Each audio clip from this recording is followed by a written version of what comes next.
Yanghee Lee is a former special rapporteur on the situation of human rights in Myanmar and a professor at Songkong University in South Korea. Can a meaningful election be held in a country at war? Absolutely not. It's not just a country of war. It's that the military has less than 40% of control over the territory. And it's terrorizing the people and intimidating the people that if they do not vote, they will be punished collectively. Is there other evidence of a sham vote here? Well, it's not just a sham election, it's a fake election. Even in the townships where the junta is holding pollings or votings, some of those areas are not under their control. So it's impossible for people to go out to vote. And in some townships, there's no one out there to vote because they've already been displaced due to the military's airstrikes. Now, the military says the election is part of a plan to return power to the people. How so? It will only return power to the military, never to the people. We've seen this for the past 70 years in Myanmar when the military was in power. Does this process legitimize the junta, though, in any way, domestically or internationally? Well, it shouldn't. It depends on the international community. The international community should not accept this fake election. They should not accept a fraudulent regime that becomes the result of this fake election. Besides not accepting the election result, is there anything else that people abroad can do? Well, there has to be more sanctions, more targeted sanctions. They should not engage with the military junta. They should not engage in terms of diplomatically or economically. I just have one thing to say to the countries and individuals who accept this result as a norm or acceptable. It's a fake election, and the winner is a fraud that comes out of the fake election. The one thing I have to say to individuals and governments, if they decide to engage with this fraudulent regime, shame on you. You cannot do this where the people, the 52 billion people of Myanmar are suffering every day from airstrikes with no humanitarian aid, no place to go. And these are fellow citizens, fellow neighbors. And if you decide to engage with a country that treats its own people in this very violent and atrocious manner, then there's no hope.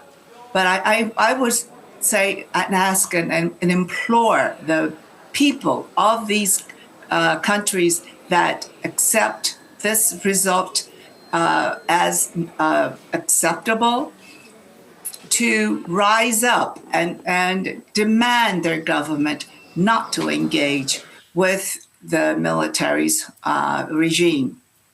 You heard it from Myanmar expert Yanghee Lee. Thank you very much for being on DW News. Thank you for having me. Elaine Pearson is the Asia Director for Human Rights Watch and joins me now from Manila. Hello, welcome to the program. So Myanmar is holding elections during a civil war.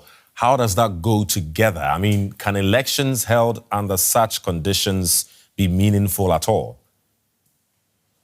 No, they can't. I mean, these elections are not meaningful in the slightest. This is really a desperate bid by the military to get some form of international legitimacy by holding these polls. But the reality is the military is not in control of half of the country. You have something like 22,000 political prisoners behind bars, dozens of political parties unable to register, and then active fighting is ongoing. I mean, just days ago, there was an airstrike that killed, many civilians on a tea shop. We've seen airstrikes attacking hospitals, schools. The use of drones has been particularly deadly. So, really, this is not an election that should be recognised by the international community whatsoever. What we need to see is the military ending the violence in which, tens of thousands of people have been killed. Are all the reasons you mentioned why international community is criticizing the elections as a sham? Yes, well, most Western governments have said that this is a sham. Also, Malaysia, which was chairing ASEAN up until last year, has said that ASEAN will not send observers and will not recognise or certify the results of this election. If you look at who is sending election observers, it's the likes of Russia, China, Belarus, Cambodia, Vietnam sending election observers. So these are hardly countries that have a lot of experience in holding credible or free and fair elections. So the international community really is quite split on this. ASEAN itself is quite split. But what we need to see is really more pressure on the junta to stop the fighting and to release, the many thousands of political prisoners, including, the leaders of the NLD who, won a thumping victory the last election, which was, in 2020. This time around, the NLD is unable to participate, and Aung San Suu Kyi and others are in prison. Right. From the military point of view, they say that this vote is part of a plan to return power to the people. In your view, does this process give the junta any real legitimacy, domestically or internationally? Well, no. I mean, people don't really have much of a choice. So, the USDP, which is the military-backed party, is contesting most of the seats, but dozens of political parties have been unable to contest the seats.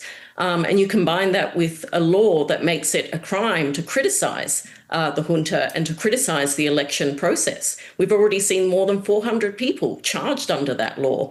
People are getting prosecuted simply for, liking a Facebook post. One guy was sentenced to 7 years for a Facebook post criticising the military. So this is not really about giving power back to the people. This is about entrenching military rule with a civilian face. And just remember that already under Myanmar's constitution, you have 25% of the seats in the parliament reserved for active members of the military. So what this means is that if the USDP, continues to win, you will, really have a military-controlled government calling the shots. Right.